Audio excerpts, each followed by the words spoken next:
waayahan dambe xamar caasimadnimadeeda mana ictiraafsanayn mana ictiraafi doono waxaan leeyahay cilada Soomaali haysataa waa caasimad ahaanshaha magaalada Muqdisho oo unukaale kelmadda dadku waa ka daaleen 34 sanadood aan maqlaynay unukaale war adeer unukaale hadda waa expire weeye ninkan aad u jeedaa waa madaxweyne ku-xigeenkii hore ee maamulka Puntland waraysi uu shalay dhiibayay waxaan rabaa inaan tafaafuro laba qodob baan kala qaadayaa qodobka koobaad asaga shakhsiyadiisa ayaan ama ku dhaliili doonaa ama ku amaani doonaa qodobka labaad magaalada Muqdisho ku tilmaamay inaysan caasimad sii ahaa karin unukaalana aan la sii dhigi karin waxay galaadan fikradeyda xora ayaa rabaa inaan dhowr qodob ka iraahdo inta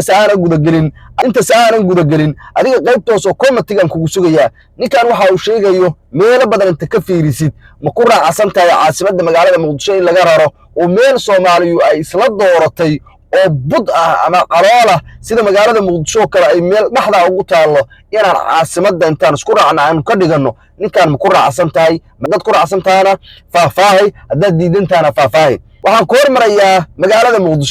magaalada Muqdisho waqti xaadirkan ma magaalo qabiil gooniya oo sheeganayo leeyahay mase waa magaalo Soomaaliya oo dhan ka dhaxaysa magaalada Muqdisho sumadda maanta ku dhagan ee dawladdan hadda maanta jirta ay ku shaabadaysay waa magaalo qabiil inay tahay dad gooniya inay leeyihiin in dawladnimadii ayada ay ku soo koobantay in xitaa dawladda hadii qof soo dhaliilo magaalada Muqdisho laftirkeeda looga soo jawaabayo iyadoo shaatiga caasimadda loo weeyahay oo meelo badan aanu ka aragnay in heeso dad soo qaadeen iyadoo la leeyahay ciyaal xamar baynu nahay loogu jawaabayo iyadoo caasimadda dadka laga xirksanayo dadka inta badan aaminsan caasimadda in qolo gooniya leedahay oo aan Soomaaliyu wada dhisan oo aysan caasimadii ummadda Soomaaliyeed oo dhan aysan ahayn waxay ku andacoodaan anigu garow wax kama lihi anigu dhuusa marab wax kama lihi anigu jawhar wax kama lihi anigu tanaan leeyahay ku soo celceliyaan waliba waxa kaaga fudud inta dhihire tanaan leeyahay awlaadul caasimaan ahay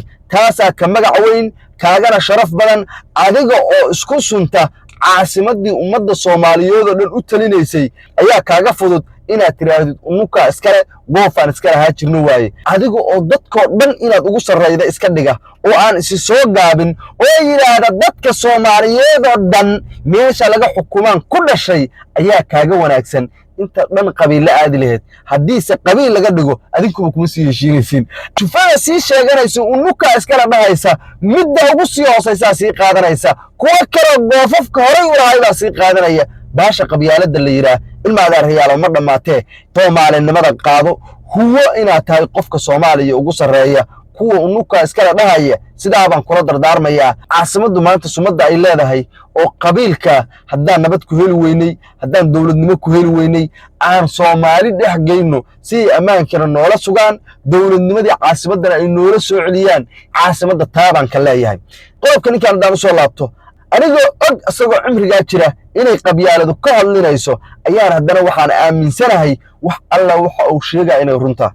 saalan ku soo qaadanaya anigu waxaan ka soo jeedaa beesha ninka cambaareynayo ee beesha hawiye ah qabiilada kale hawiye ka baxsan marka aynu kaftamayno kaliya waxa igu filan war dhulkaadii baa al-shabaab intaasoo sana haystaan iska soo xoray al-shabaab kadib baynu wada hadlaynaa hadday Somaliland tahay hadday Puntland tahay kuwa nagii shayaadiinta raadkooda yaqaanay ee sunna wal jamaaca ku suntanay oo 2008 iska xoreeyay inta ayaga aynu taakulayn oo ayna shaati qabin intuu galino aynu ciidanka ugu hor dhigi lahayn hurmuudiga dhigi lahayn si nimanka u suuliyaan annaga inta gacantanada kula dagaalanay ayaynu burburinay waa marka la leeyahay beeshaas waxba iskuma ogola waxaanu baa 100% Sheekh Shaakir iyo Sheekh Maxamuud hadday ka dhalalahayeen beelaha kale Soomaaliyeed taalooyin loo dhisila sababtoo ah deegaanadaas ayadan dawladnimo ka jirin ayadan ciidamo taakuleeyeen ayadan ciidan waxba siinin ayay intay xanayaha u dhigteen ayay nimanka shayaadiinta ka xoreeyeen deegaanadooda ayagoo magaalada Muqdisho gees dhan haysta ayaa Gurceel iyo Dhuusa Mareeb ay ka xoreeyeen intay isxilqaameen dadkii noocaas ahay wixii dowladdii federaalka ahayd ee jirtay dowladdan ka horreysay ay ku samaysay markhaatiyaynu ka ahayn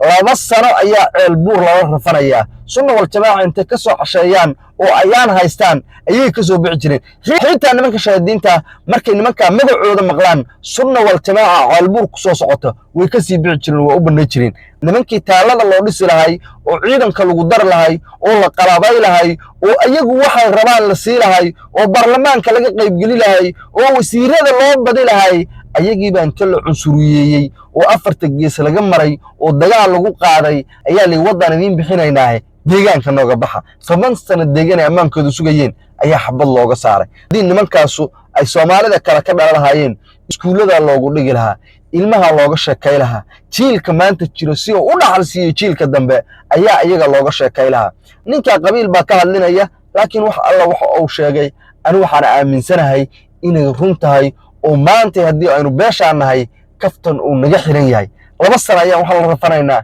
jalalaqsi inta ka soo rogan xarar dheerana ka rogan ceel buurna ka rogan ayaa waxa joogta ciidan lagu qiyaasay 7,000 oo askari oo nooc kasta leh 300 oo wiil oo nimanka shayaadiinta ah ayaa maalina ceel buur ka baxaya oo xarar dheer 2 bamba ku ridaya maalina ka soo baxaya ceel dheer 2 bamba ku ridaya oo la isfaylaayay dhibka ugu weyn waxa weeye kuwa naga ee halka jooga ee ciidanka ee askarta ee saraakiisha ayaa raaliba ka ahaynba anigu ka kaba yarahan waxaan taageersanahay in caasimadda magaalada Muqdisho laga raro dadka Soomaaliyeed intay meel isla gartaan meesha caasimadda aan ka dhigana la yiraahdo inta xildhibaankanaga beesha caalamku ay mushaar siinay oo wasiiradanaga beesha caalamku ay mushaar siinay oo madaxweynahanaga beesha caalamku ay mushaar siinay oo macaawinada dhacayna loo keenayo wallahi dawladnimo ma dhawa